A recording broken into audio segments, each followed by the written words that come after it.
Assalamualaikum dan salam sejahtera. Saya Faisal. So untuk hari ini saya nak kongsi ataupun nak buat a quick review tentang sebuah buku yang saya sedang baca sekarang ini dan dah nak habis membaca, iaitu bertajuk Thinking Fast and Slow yang ditulis oleh Daniel Kahneman yang merupakan pemenang hadiah Nobel Prize pada 2002 dalam bidang ekonomi. Sebenarnya buku ni saya dah beli dalam beberapa tahun yang lepas, dan saya cuma tahun ni saja saya nekat untuk nak habiskan pembacaan, sebab sebelum ni saya pernah cuba membaca tapi sampai I think 2-3 chapter saja macam tu saya stop, sebab buku ni dia memerlukan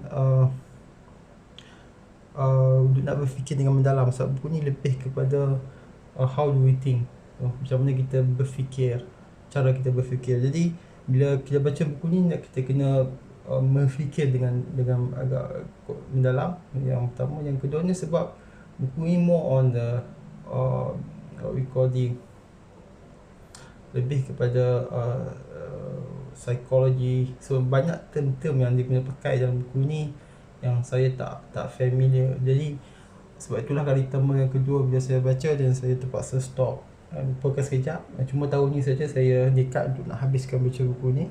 Dari awal sampailah sekarang ni sudah ke muka surat ke berapa? Sekarang sudah berada di muka surat ke 353, chapter 33. So tinggal sikit lagi saja nak habis. So apa yang saya menarik tentang buku ni, yang saya nak share satu perkara ialah berkaitan dengan apa yang dipanggil sebagai loss aversion. So kalau tuan-tuan ataupun boleh lihat di sini, it's called loss aversion. Apa maksud loss aversion? Maksudnya ialah psychological value apabila kita kehilangan sesuatu itu adalah lebih memberi kesan daripada kalau kita dapat satu perkara. Contohnya dalam investment ataupun dalam trading, contohnya seandainya kita dapat 1000 keuntungan, kita rasa seronok. Tapi kalau kita rugi what we call the RM1000, jadi the effect of psychological value itu adalah lebih tinggi seandainya kita dalam keadaan rugi. Seperti mana kita dapat lihat contoh sini lah. So nilai amount sama, tetapi psychological value dia, jika hanya kerugian dalam jumlah tersebut, ia lebih memberi kesan daripada jika sekiranya anda untung dengan jumlah amount yang sama. So benda sebegini rupa sebenarnya agak signifikan dalam saya cakap tentang investment lah. Sebab itulah dalam investment kita ada apa yang dipanggil sebagai profit loss ratio. So maksudnya berapakah expectation kita akan untung versus expectation yang kita rasa benar akan rugi. Jadi kebiasaannya lagi tinggi the ratio of the profit to ratio of the loss, lagi baguslah dia punya what we call the prospect. So dalam investment pun kita disarankan untuk jika kita mempunyai beberapa kriteria, beberapa stock, dan kita kena pilih stock mana yang risk dia punya ratio of the profit to loss yang lebih tinggi. So mengikut buku ini cakap the ratio atau dipanggil sebagai ratio loss aversion ratio based on the experiments ialah lebih kurang dalam 1.5 to 2.5. Maksudnya kalau jumlah if you divide your expectation of the rugi of the we call the profit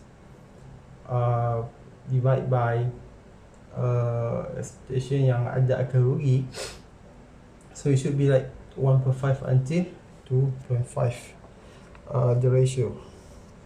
So itu saja untuk saya punya perkongsian kali ini. Buku ni sebenarnya memang agak berat untuk nak dibaca. Saya pun banyak kali juga repeat few chapters 2 kali sebab untuk nak faham keadaan, nak faham apa yang ingin disampaikan. Tapi insya-Allah once you sudah faham apa yang ingin disampaikan dalam buku ni, you akan rasa seronok dan akan rasa ia sangat bernilai lah. Sebab banyak perkara-perkara yang kita lakukan dalam kehidupan kita sebenarnya cara kita berfikir itu barangkali kadang-kadang tidak betul, kadang-kadang tak sama ataupun kadang-kadang tidak mendapati apa yang sepatutnya ia berlaku. So buku ini memberi kita sudut pandang, cara berfikir yang berbeza, yang barangkali boleh meningkatkan kita punya keadaan hidup dan juga keadaan masa depan kita.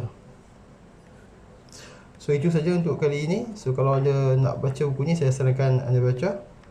Tetapi ia memerlukan anda berfikir dengan agak mendalam, dengan agak kritis untuk memahami apa yang ingin disampaikan dalam buku ini.